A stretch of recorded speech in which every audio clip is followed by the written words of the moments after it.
Are you ready to make history? For the first time ever, collect your own official Trump digital trading cards by President Trump. Incredible hand-drawn art inspired by President Trump's extraordinary life and career.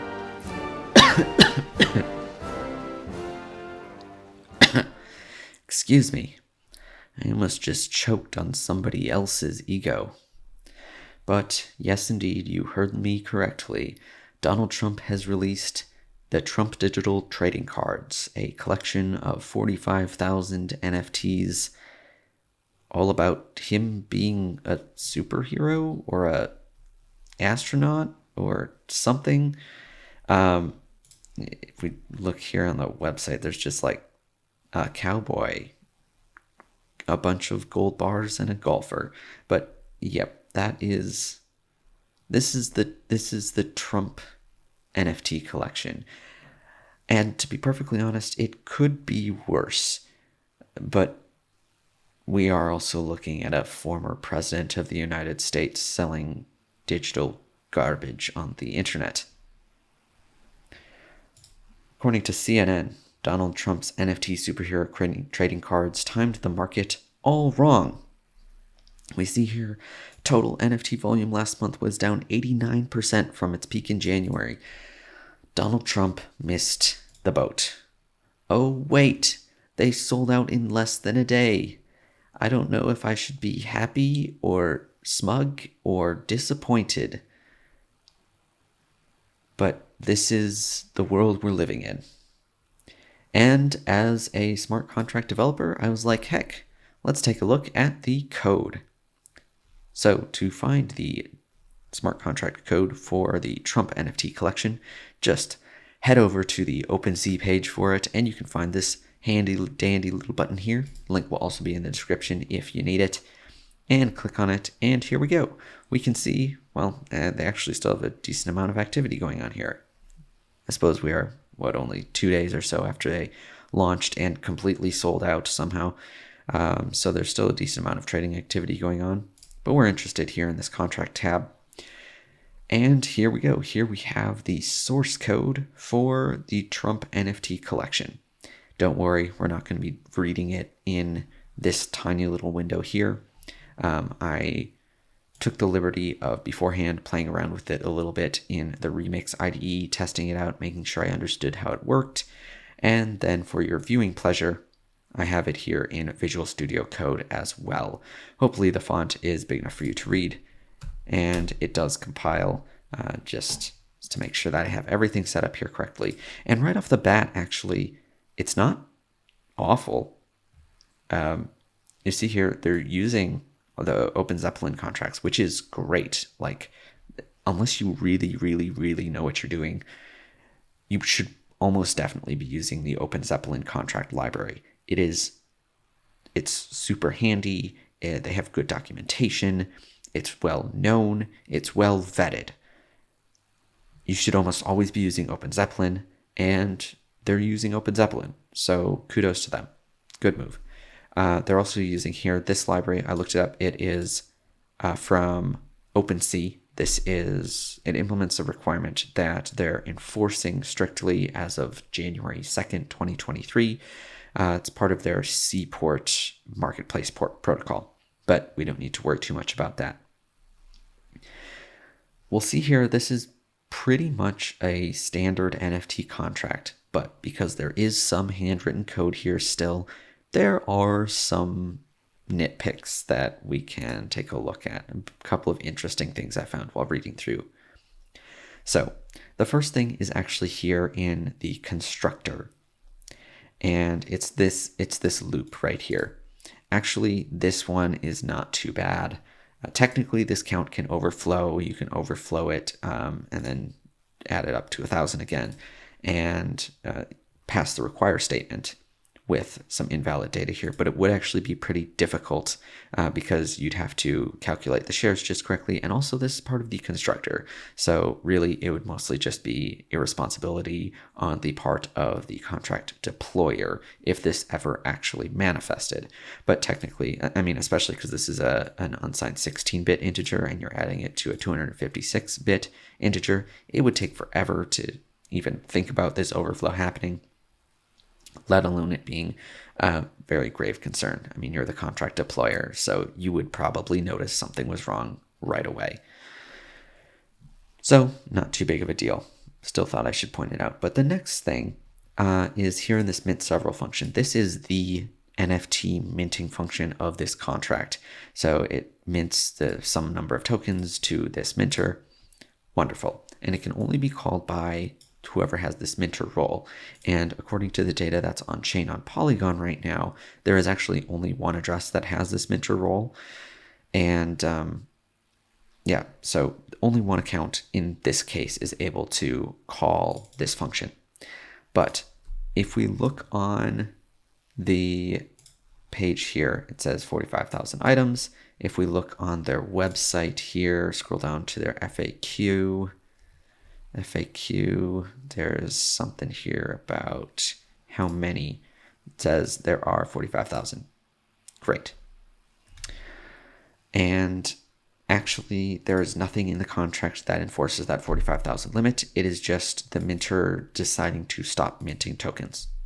That makes there not be 45. That makes there be only 45,000 of them.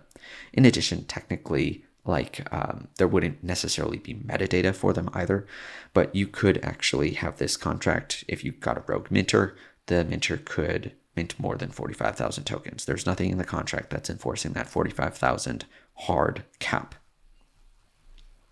Finally, the last interesting thing, I don't know that it's necessarily bad, I just thought I would point it out, is this freeze function here and this frozen variable. So to me, if your contract is in a state that you would call frozen, I would think, oh, you're disallowing transfers, or you're disallowing withdrawals or deposits, or you are not distributing royalties or something like that, or maybe you're not going to allow new mints. However, that is not what this frozen variable does. All that happens is you set frozen equal to true, and this is the only place that frozen actually has an effect. If we look here for frozen, it's there, and there, and there, and that's it. Those are the only places where frozen is even mentioned. So all it does is makes it so that the contract administrator is no longer able to change the token base URI, which, okay, fair. Maybe that you actually want to do that, like you initialize your collection, your NFT collection, you do a little bit of testing with like some bogus metadata, and then you change the token base URI to the new one, like the real metadata base URI, and then you freeze the contract so you can't change it anymore. But if we look here on Polygon and read the contract, it's not frozen. So I don't know why this exists. The only other bits of code here are this interface that they wrote, which is fine, great, whatever. And the last thing I want to mention is this is actually a formatted version of the code. This is how the code looks when you download it off of Polygon Scan. And the formatting is a little bit strange, to say the least. So you have a bunch of like random blank lines showing up, missing space here after the comma. They do this thing where they align all of the modifiers here, which, okay, I get that it's a stylistic choice, but to my eyes, it then like associates all of the data types with each other and all of the modifiers with each other, rather than associating them with the line that they're actually in. And also, like, all of these huge spaces here, just to me, they make it difficult to actually understand that this is a public string. But that's just personal preference. There are a couple other oddities with the formatting in a couple different places as well. Like here, they like have a space before a comma.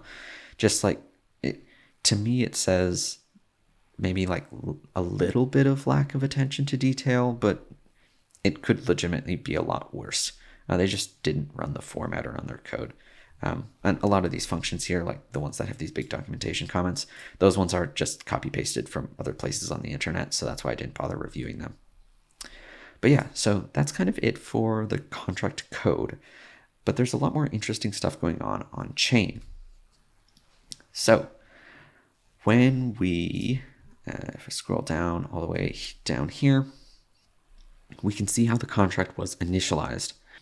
And if we recall back here in our constructor, right here, the constructor takes 4 arguments: the name, symbol, token base URI, and then shares. Shares that describes, which addresses get what proportion of the royalties from the tokens.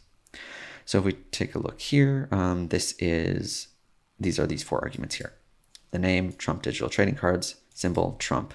This is the token base URI, which I think hasn't been changed. And then we have shares. The shares are, we have these 4 objects that the decoder wasn't able to parse, so we'll look at them here in the encoded view.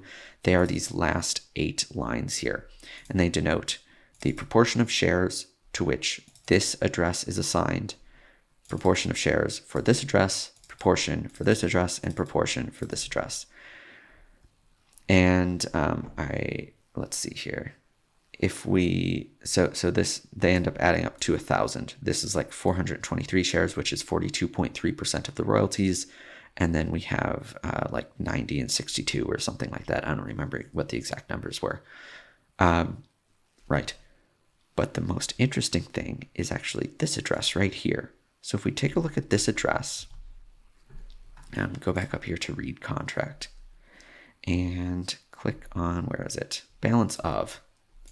I want to see the balance of this address. It actually owns 1,000 of the Trump tokens, or the Trump NFTs. And I can only assume that, so this is obviously one of the shareholders.